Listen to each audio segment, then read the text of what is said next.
Good morning all of you. आज हम संस्कृत का द्वादश पाठ मधुर श्लोक के बारे में पढ़ते हैं। सभी अपनी बुक निकालिए।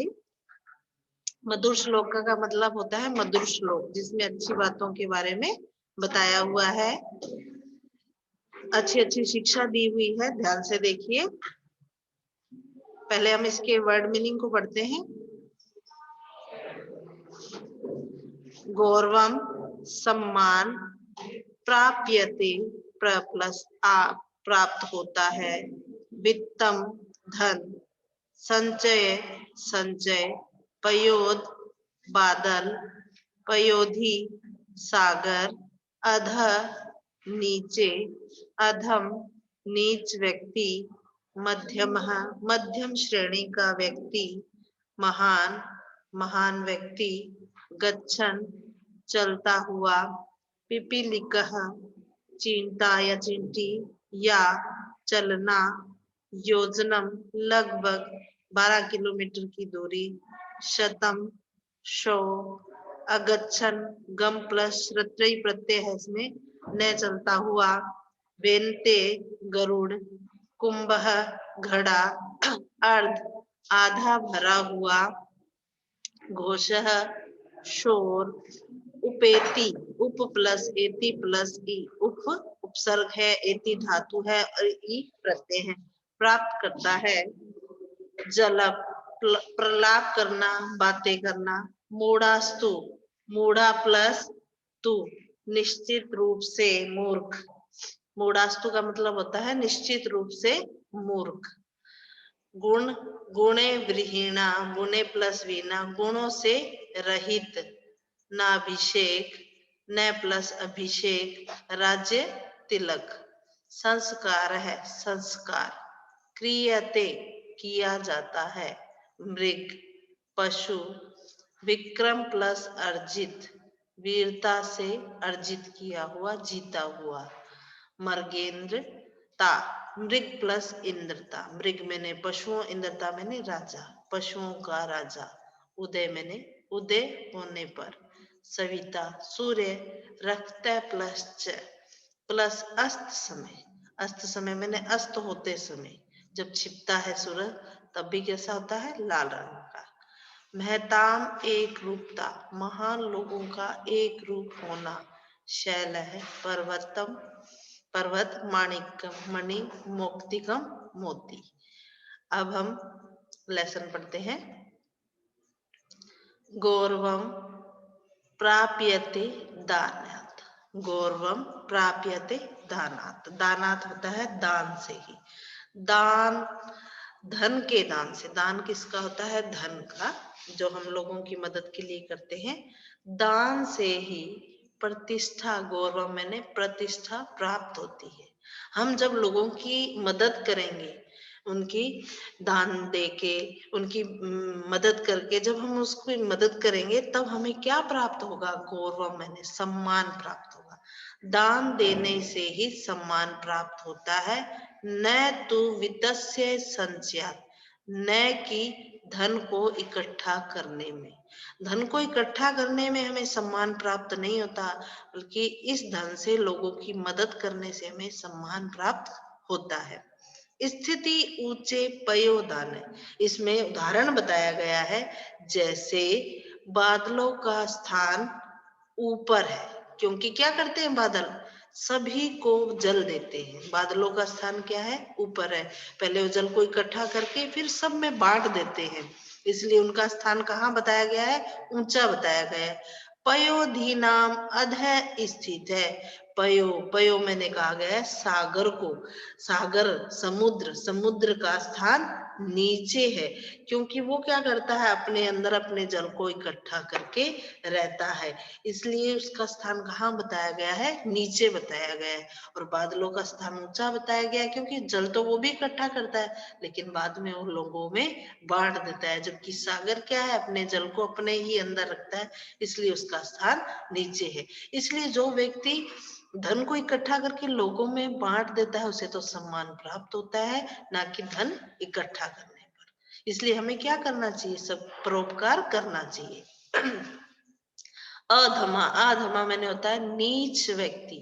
धनम इच्छन्ति, धन चाहता है। नीच व्यक्ति जो होता है वो धन चाहता है। धन मानो च मध्यमा, लेकिन जो मध्यम होता है, मिडिल क्लास का होता है, वो क्या करता है, धन मान च, धन और सम्मान दोनों चाहता है। नीच व्यक्ति सिर्फ धन को चाहता है, और जो मध्यम क्लास का होता है धन धन और सम्मान दोनों चाहता है। उत्तमा मानम इच्छन्ति, जो उत्तम पुरुष होता है, सज्जन पुरुष होता है, साधु व्यक्ति होता है, वो सिर्फ सम्मान चाहता है। मान मैंने सम्मान, इच्छन्ति मैंने चाहता है। वह केवल क्या चाहता है, सम्मान चाहता है। मानो ही महता धनम, अर्थात जो है क्या है कह रहे हैं वो, केवल जो है, क्योंकि उनके लिए मानो ही, मानो मैंने सम्मान ही उनके लिए सबसे बड़ा धन है। सम्मान ही उनके लिए सर्वश्रेष्ठ है। नीच व्यक्ति धन चाहता है, मध्यम क्लास का जो होता है, मिडिल वर्ग का जो होता है, वो धन और सम्मान दोनों चाहता है। लेकिन जो उत्तम है, सर्वश्रेष्ठ है, वह केवल सम्मान चाहता है, क्योंकि सम्मान ही उसका सबसे बड़ा धन है। गच्छन पिपीलिको याति, गच्छन मैंने चलती हुई चींटी। चलती हुई चींटी जो है वो क्या है, याति मैंने, याति मैंने जाती है। योजनाम सतन्यापी, 1 किलोमीटर। चलती हुई चींटी जो है सैकड़ों योजना, सैकड़ों मील की दूरी तय कर लेती है। सतन्यापी मैंने सैकड़ों, योजना मैंने मील। चलती हुई चींटी सैकड़ों मील की दूरी को तय कर लेती है। ए गच्छन, न चलता हुआ। वनेत्यो अपि, गरुड़ भी, गरुड़ क्या है, बहुत बड़ा पक्षी माना जाता है, पक्षियों का राजा है एक तरह के। यह इसकी नजर भी इतनी तेज होती है और ये उड़ता भी बहुत फास्ट है। न चलता हुआ गरुड़ भी पद्म एकम न गच्छति, एक पद भी नहीं चलता है। अर्थात जो व्यक्ति मन में ठान ले कि मुझे ये वर्क करना है, ये कार्य करना है, वो उस कार्य को करके छोड़ता है। चींटी ने अगर सोच लिया कि मुझे वहां तक पहुंचना है, तो लगातार चलती हुई सैकड़ों मील की दूरी वो क्या कर लेती है, तय करती है। लेकिन एक उड़ने वाला पक्षी जो बहुत फास्ट उड़ता है, लेकिन उसने सोच लिया नहीं चलना है मुझे, तो वो एक कदम भी नहीं चल सकता है। यानी संसार में ऐसा कोई भी कार्य नहीं है जो कठिन है। अगर हमने निश्चय कर लिया है कि हम इस कठिन कार्य को आसानी से कर लेंगे, तो हम कर सकते हैं। अगर हमने सोच लिया नहीं ये कार्य कठिन है, तो हम उस कार्य को कभी भी नहीं कर पाएंगे। संपूर्ण कुंभो न करोति शब्दम, संपूर्ण कुंभों मैंने पूरा भरा हुआ घड़ा कभी भी शब्द नहीं करता है, आवाज नहीं करता है। भरा हुआ घड़ा जो है आवाज नहीं करता है। अर्धो घटो घोषु मुपेति नूनम, अर्धो घटो मैंने, किंतु नूनम मैंने अवश्य है, मुपेति, किंतु आधा भरा हुआ घड़ा अवश्य ही आवाज करता है। आधा भरा हुआ, पानी से भरा हुआ घड़ा है जो ज्यादा आवाज करता है। विद्वान कुलीनो ना करोति गर्वम, जो है जैसे विद्वान लोग हैं वो कभी भी घमंड नहीं करते हैं। जलपंती मोड़ास्तु गुणे विहीना, जो घड़े की तरह, आधे बढ़े हुए घड़े के समान मूर्ख जो लोग हैं, वो बेमतलब का क्या करते हैं, शोर करते हैं। जलपंती मैंने शोर करते हैं, मूढ़ास्तु मैंने मूर्ख लोग, गुणे विहीना मैंने गुणों से रहित व्यक्ति जो है, वो जो है गुणों से रहित व्यक्ति जो है ज्यादा, बहुत ज्यादा शोर करते हैं। संपूर्ण जल से भरा हुआ घड़ा है वो शब्द नहीं करता है। आधा भरा हुआ घड़ा जो है वो ज्यादा शोर करता है। इसी तरह जैसे विद्वान लोग हैं वो कभी भी गर्व नहीं करते हैं, लेकिन जो गुणों से रहित हैं वो ज्यादा शोर करते हैं, ज्यादा दिखावा करते हैं और घमंड करते हैं। न अभिषेक न संस्कार सिंह से कृते मृग, इसमें शेर के बारे में बताया गया है कि शेर को जो है पशुओं का राजा बनने के लिए ना तो उसका अभिषेक किया जाता है यानी राज तिलक किया जाता है और ना ही उसका संस्कार कोई क्रिया आदि की जाती है। विक्रमा अर्जिता राजस्य, वो अपने पराक्रम से, वो अपने पराक्रम से क्या करते हैं, स्वयं ही मृग मृग प्लस इंद्रता, पशुओं का राजा की उपाधि प्राप्त कर लेता है।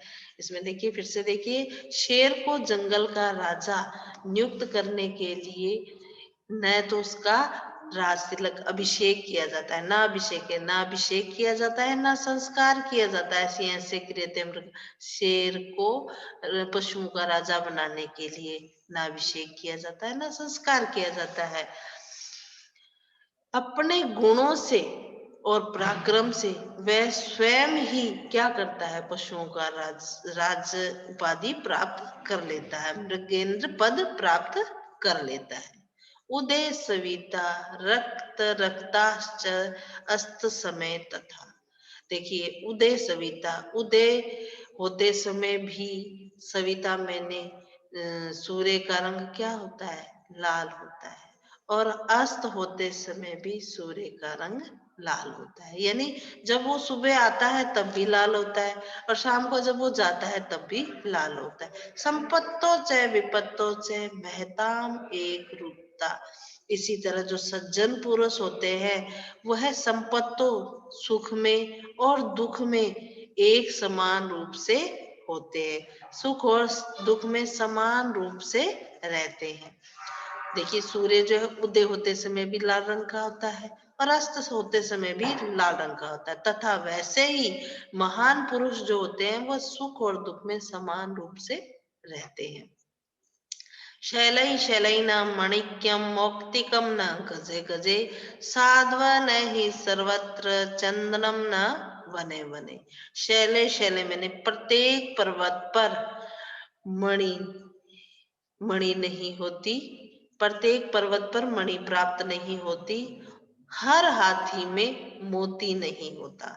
मोती मैंने पहले हाथी के मस्तक पर एक मोती होता था, पैदाइशी, जब वो पैदा होता था उसके मस्तक पर एक मोती होता था, लेकिन अब हर हाथी में नहीं होता था, किसी किसी हाथी में होता था। इसी तरह हर पर्वत पर मणि प्राप्त नहीं होती। साधवा न ही सर्वत्र, साधु लोग, अच्छे लोग सब जगह नहीं होते। चंदनम ना वने वने, और हर वन में चंदन प्राप्त नहीं होता। अर्थात अच्छी वस्तु जो होती है वो सब जगह प्राप्त नहीं होती, बहुत मुश्किल से प्राप्त होती है। तो इसी तरह कहा गया कि प्रत्येक पर्वत पर अनमोल रत्न नहीं प्राप्त होता, प्रत्येक हाथी में के मस्तक में मोती नहीं होता, सज्जन लोग सब जगह प्राप्त नहीं होते, और प्रत्येक वन में क्या है, चंदन नहीं होता। आशा है बच्चों आपको ये लेसन अच्छी तरह समझ आया होगा। आपको घर बैठ के अच्छी तरह पढ़ना है और लर्न करना है। Thank you.